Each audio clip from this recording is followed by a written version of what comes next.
كده يا عمر انا هكون ظبطت 10 حروف من الحروف الابجدية. لسه ده في 5 كمان نتعلمهم النهارده يا عم. هما ال5 دول هيكونوا عبارة عن ايه يا عمر؟ هيكونوا يا عم من العين للكاف. بس كده؟ لا، احنا هناخد الحروف المزدوجة برضو. ماشي، من غير رغي كتير، بينا على الفيديو.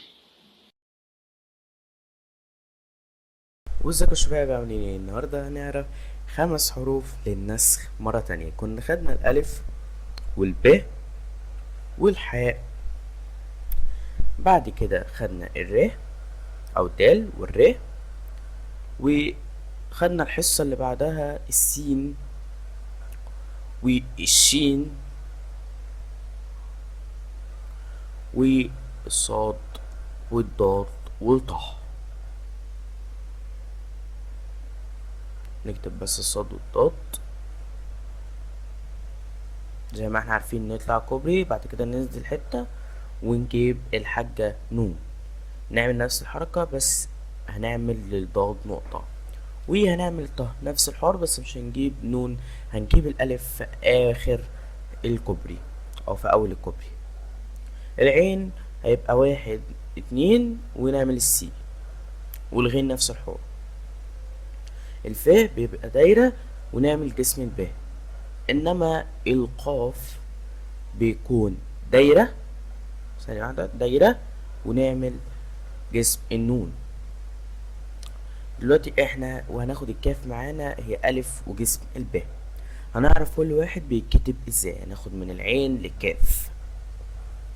تعالوا بس نطلع فوق عشان نعرف بيكتبوا ازاي.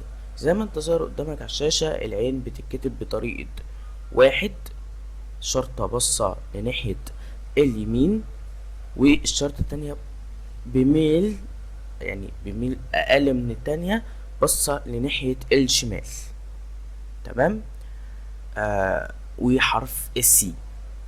تعالوا نطبق الكلام ده، شرطة تانية حرف السي.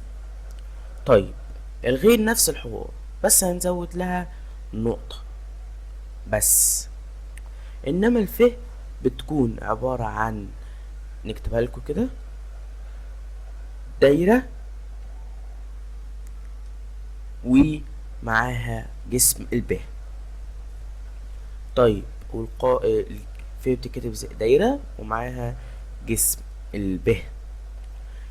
تعالوا نكتبها تاني، ف. تمام. ملهمش رقبة وهم منفصلين، في المزدوج بيبقى ليهم رقبة.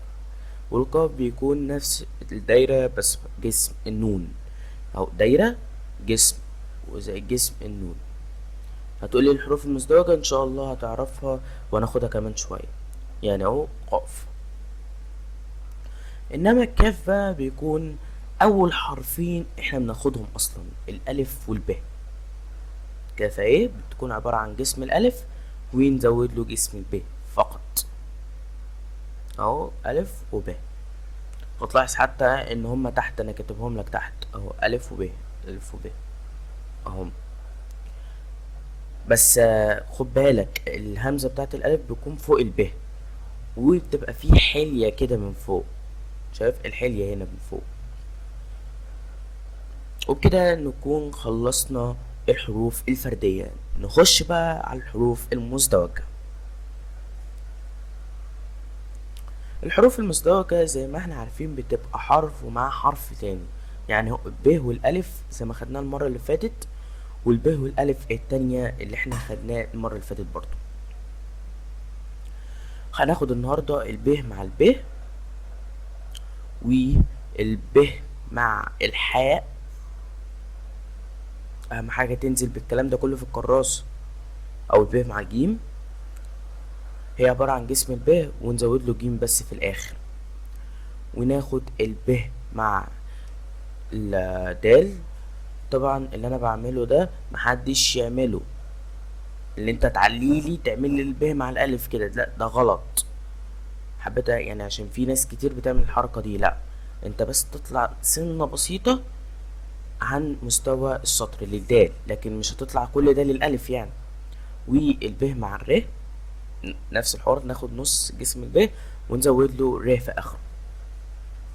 وفي نوع تاني من الب مع ر، بنطلع فوق السطر وندي 3/4 جسم الب، وقبله بشوية، قبل النهاية بشوية بنزود له الجسم والجزمة بتاعة الر.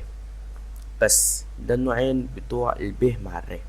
ومهم ان احنا نفهم ان اي سين قبل سين السين لازم تبقى عالية عنهم عشان نقدر نميزها، ودي الب مع الصاد.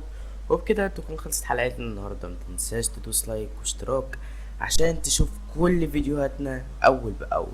وكمان انزل بالواجب، الواجب هيكون ان انت تنزل بالكلمات دي في الكراسة بتاعتك. ها يا وباي. احمد، ايه رايك؟ فيديو جميل اهو، وبيعلمك من العين للكاف بطريقه صراحه انا بحبها قوي. وانا كمان يا عمر، بس يا ريت مستر عمر يخلينا نخلص الحروف بسرعة عشان احنا ممكن نخش على الدراسة في اي وقت. ماشي يا احمد، بس خلينا نودع المشاهدين.